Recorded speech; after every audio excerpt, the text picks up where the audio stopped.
Hello दोस्तों, मेरा नाम अतुल वर्मा है और अतुल सक्सेस कोचिंग क्लासेस में आपका मैं बहुत बहुत स्वागत करता हूं।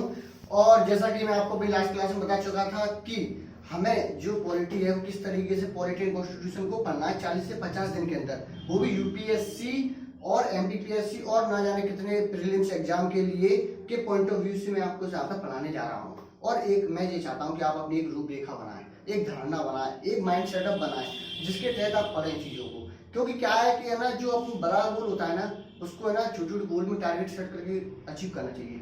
क्या है, अगर हम एकदम बड़े गोल की तरफ जाएंगे ना तो वो सेट करो गोल को, लेकिन एकदम से किसी चीज को निकाल पाना, इन आउटपुट निकाल पाना बड़ा मुश्किल होता है। आप छोटे छोटे टारगेट सेट कीजिए, जैसे कि आप पढ़ने ही बैठते हो 1-1 घंटे के लिए, ठीक है। उस तरीके से आप केवल, मैंने इसी चीज को देखते हुए केवल और केवल छोटे छोटे पार्टों में इस चीज को डिवाइड किया है कि आपको है ना पॉलिटी और कॉन्स्टिट्यूशन छोटे छोटे पार्टों में पढ़ाया जाए।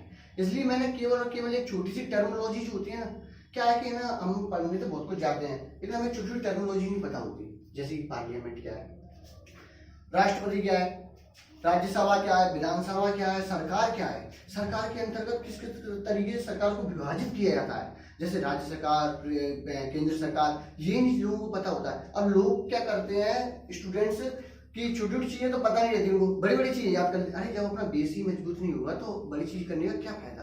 क्योंकि आपको पता है प्रीलिम्स निकालने से कोई यूपीएससी एग्जाम तो क्रैक हो नहीं जाएगा, ना ही कोई एमपीपीएससी या फिर आपका यूपी पीसीएस या राजस्थान पीसीएस या बिहार पीसीएस, कोई एग्जाम क्रैक नहीं होगा। आपकी जब तक रूपरेखा नहीं होगी, जब तक आप नीचे बॉटम से उठकर हाई पर तभी जा सकते हो। बॉटम से आपकी पकड़ हो, कहते हैं कि जमीन से लगा हुआ आदमी, जमीन से लगा हुआ आदमी हमेशा सक्सेस होता है, चाहे वो कोई भी लगा हो। भले ही मोदी जी को देख लीजिए, चाय बेचने वाला बोलते हैं उनको, चाय बेचने वाला आज कहाँ बैठा है और अपना एक, चलो छोड़ो क्या किसी के बारे में नाम क्या लेना, मैं तो केवल अपने टॉपिक पर आते हैं। तो मैंने केवल और केवल आज सिर्फ और सिर्फ इस वीडियो में पॉलिटी को लिया। पॉलिटी की एक छोटा सा पार्ट, गवर्नमेंट क्या होता है, नेशंस क्या होता है, गवर्नमेंट की अंग क्या है, केवल और केवल इसी चीज को डाला है। मैं आपको इसी चीज की टर्मिनोलॉजी बताऊंगा और इसके अंदर जो छोटी छोटी टर्मिनोलॉजी आएगी ना, उसको मैं बेस मजबूत करने की कोशिश करूंगा, क्योंकि फर्स्ट लेक्चर है अपना। और आपका जैसी बेस मजबूत हो जाएगा ना, फिर मैं आपको राष्ट्रपति बोल दूंगा, आपके मन में एक रूपरेखा बन जाएगी, हाँ राष्ट्रपति क्या क्या करता है। एक प्रधानमंत्री बोल दिया, हाँ प्रधानमंत्री के अंदर ये कार्य क्षेत्र है, तो ये सब चीजें आएंगी।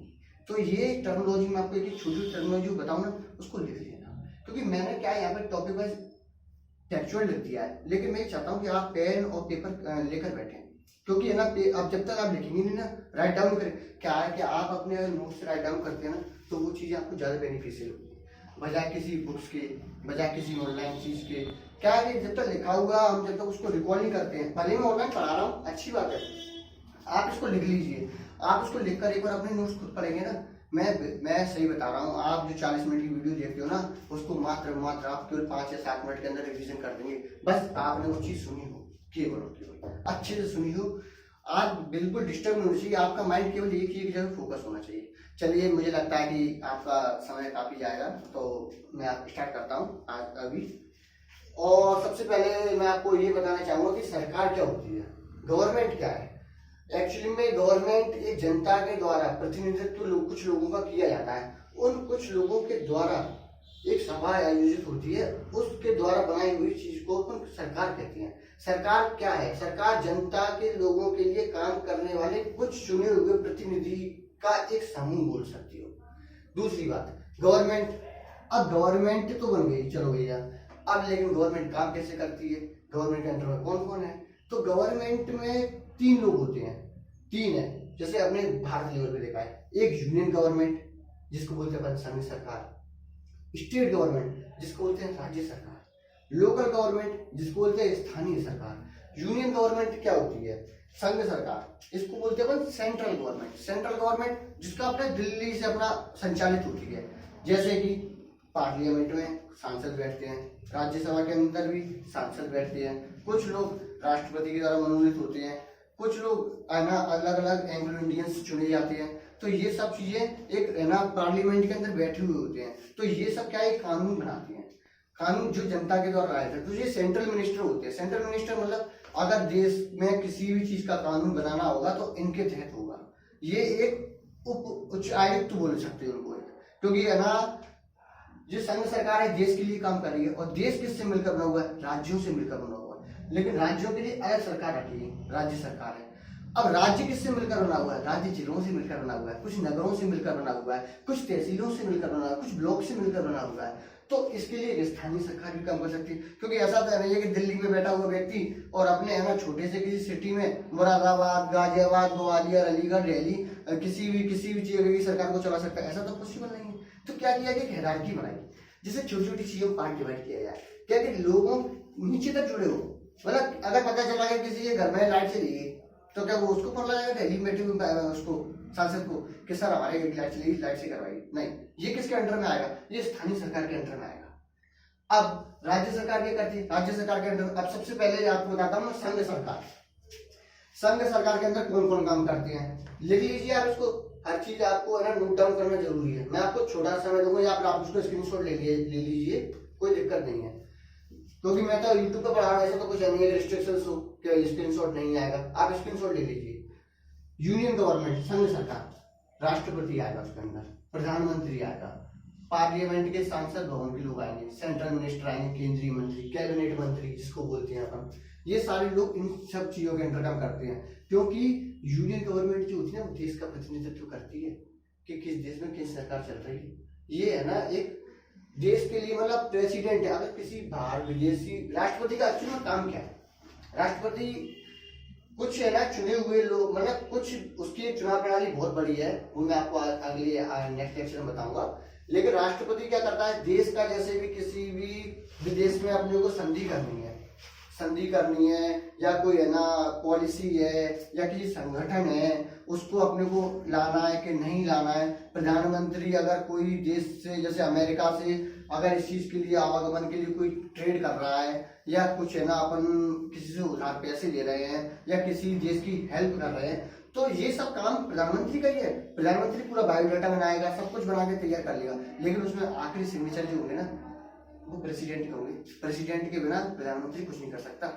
प्रधानमंत्री करेगा सब कुछ, लेकिन सहमति किसकी होगी? प्रेसिडेंट की। और प्रधानमंत्री किसकी सहमति से करता है? प्रधानमंत्री के संसद में बैठे हुए सांसदों की सहमति से, ठीक है। और सांसद जो है उन्हीं में से कुछ चुने हुए लोग जो कि काफी एक्सपीरियंस होते हैं, विशेष क्षेत्रों से माने जाते हैं, जैसे कैबिनेट मिनिस्टर बना दिए अपने, जैसे कि अमित शाह है अपने हैं, ऐसे करके रामविलास पासवान है अपना, अपने नरेंद्र सिंह तोमर जी हैं, ये सारे जो मंत्री है ना ये कैबिनेट मिनिस्टर है, ये कैबिनेट मिनिस्टर है, ये सब सेंट्रल गवर्नमेंट में आती है। तो ये सब लोगों का काम है देश का प्रतिनिधित्व करना, देश के अंदर एक नियम कायदे कानून बनाना। इनके अंडर में कुछ विषय छोड़ दिए गए हैं, 100 विषय हैं, मैं आपको बताऊंगा, वो अगले लेक्चर में होगा। शेड्यूल से मैं पढ़ाऊंगा आपको, 7th शेड्यूल जो होता है उसमें बताते संवर्ती सूची, राज्य सूची, उसमें बताऊंगा। अब मैं आपको नेक्स्ट चीज बताता हूँ, गवर्नमेंट के 3 मुख्य अंग, एक संघ सरकार, ठीक है आप समझ चुके होंगे। दूसरी चीज बताता हूँ मैं आपको, स्टेट गवर्नमेंट। स्टेट गवर्नमेंट क्या होती है? स्टेट गवर्नमेंट के अंदर आता है राज्यपाल, जो काम सेंट्रल गवर्नमेंट में प्रेसिडेंट का होता है ना वही गवर्नर का होता है। प्राइम मिनिस्टर जो काम करता है वही चीफ मिनिस्टर करता है। पार्लियामेंट जो काम करती है वो स्टेट असेंबली करती है, अपनी राज्य की विधानसभा जिसे बोलते हैं। सेंट्रल मिनिस्टर कोई काम करता है ना तो वो इसमें स्टेट मिनिस्टर करता है, इसका राष्ट्रीय मंत्री। तो ये सिर्फ और सिर्फ ये और ये एक जैसे ही है, बस ये दोनों अलग अलग रूप में काम करते हैं। ये केवल एक राज्य का प्रतिनिधित्व करती है, ये पूरे देश का प्रतिनिधित्व करती है। आप और इस ये जो चीज है ना दोनों, ये लोकल गवर्नमेंट, इसका पूरा अधिकार स्टेट गवर्नमेंट का होता है। ये दोनों एक दूसरे से कनेक्टेड होती हैं, आप इसको लिख लीजिए, कनेक्टेड है, मतलब इसका इस पर पूरा अधिकार है। इसके अंडर में कौन सा आते हैं? म्यूनिसिपैलिटी है, नगर निगम है।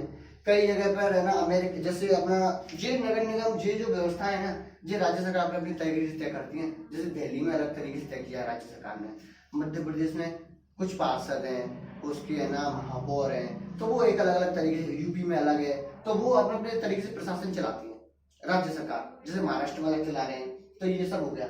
आई होप कि आपको गवर्नमेंट का ये टॉपिक, ये वाला चीज समझ में आई होगी। मैं आपको अगली चीज बताता हूँ कि गवर्नमेंट तो चलो ठीक है समझ में आ गई, अब गवर्नमेंट के अंग क्या क्या है, क्योंकि ऐसा होता नहीं है कि ये 3 चीजें गवर्नमेंट की ये पार्ट है, मतलब गवर्नमेंट किस तरीके से होती है, क्या क्या होती है, ये होता है। मगर इसको चलाने के लिए जो मुख्य चीजें हैं, अंग है, वो किस तरीके से। देखिए आपको एक छोटी चीज बताता हूँ, हम कुछ नियम बनाते हैं, ठीक है, हम उन कुछ नियमों को लागू करते हैं, और जब वो नियम टूटते हैं ना तो उसके लिए कुछ दंड भी देते हैं। तो ये तीन तीन चीजें है ना बहुत महत्वपूर्ण स्तंभ है।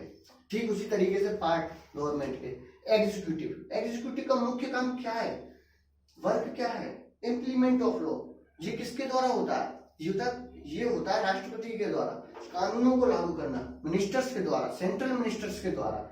और लेजिस्लेचर विधायिका, ये वर्क ये होता है मेकिंग ऑफ लॉ। ये कानून बनाते हैं संसद भवन को, हावर्स चलते हैं, सदन चलते हैं संसद भवन में। कैसे, जैसे कि कोई बिल आए, जैसे कि है ना मान लीजिए आपको किसी कोई भी अमेंडमेंट करना है, जैसे कि 10% वाला अमेंडमेंट था अपना कि अब जैसे समय बढ़ गया, देश बढ़ गया, आगे चलता जा रहा है, जैसे आपको पता है। ऐसा तो है नहीं है कि जनरल में लोग गरीब ना होते, गरीब नहीं है। पहले की बात अलग थी कि जनरल था, ओबीसी था, SC/ST काफी पुअर थे, लेकिन कुछ अब SC/ST में कुछ अमीर हो गए हैं। जनरल का बेचारे वो भी तो गरीब जा रहे हैं, तो उसको 10% लोगों को 10% उनमें से उनको रिजर्वेशन दे दिया गया है। उसके लिए क्या किया गया था, पहले उसे संसद भवन में कि मुख्य सदन मतलब हाई सदन, राज्यसभा नहीं, लोकसभा के अंदर, निम्न सदन के अंदर लाया गया। तो वहां से उसको पारित कर दिया गया, फिर वो राज्यसभा में गया, फिर उसे वहां से पारित कर दिया गया। राज्यसभा के बाद जब सभापति ने अपनी पूर्ण सहमति उस पर जता दी, उसके बाद वो राष्ट्रपति जी के पास गया। राष्ट्रपति जी ने उस पर हस्ताक्षर करके उसे अपने संविधान में लागू कर दिया गया। संविधान में आ गया तो वो एक नियम बन गया, तो मेकिंग ऑफ लॉस बन गया, कानून बन गया। तो ये इस तरीके से ये होगा। अब लेकिन कानून तो हमने खुद बना लिए। अब अगर लेकिन कुछ लोग क्या होते हैं, कानून मानते नहीं है। जैसे कि आप गाड़ी चला रहे हो, कानून तोड़ दिया है। कोई अगर है ना मजदूरों से काम करवा रहे हैं, 14-15 साल के छोटे बच्चे से काम करवाने लगे, 10 साल 12 साल के से, कानून तोड़ दिया।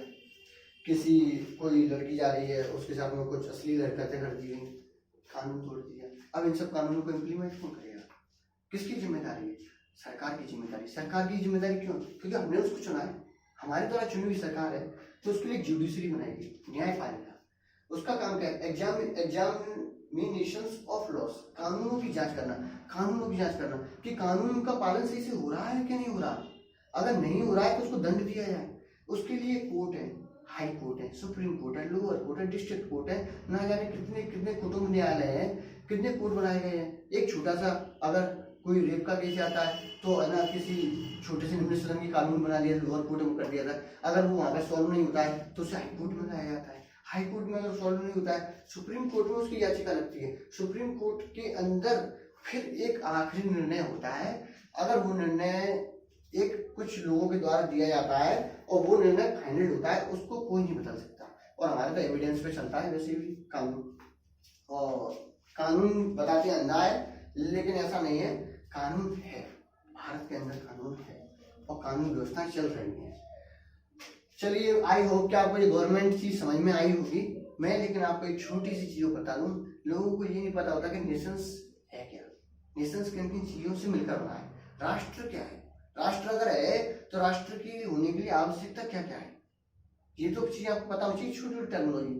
तो सबसे पहले नेशंस, राष्ट्र की खुद की एक पॉपुलेशन होती है, जनसंख्या होती है, टेरिटरी होती है, कुछ क्षेत्र होता है जिसके अंदर वो राज्य माना जाता है, राष्ट्र माना जाता है, खुद की सरकार होती है, खुद की सोवरेनिटी होती है, संप्रभुता होती है, डिसीजन लेने की एक क्षमता होती है।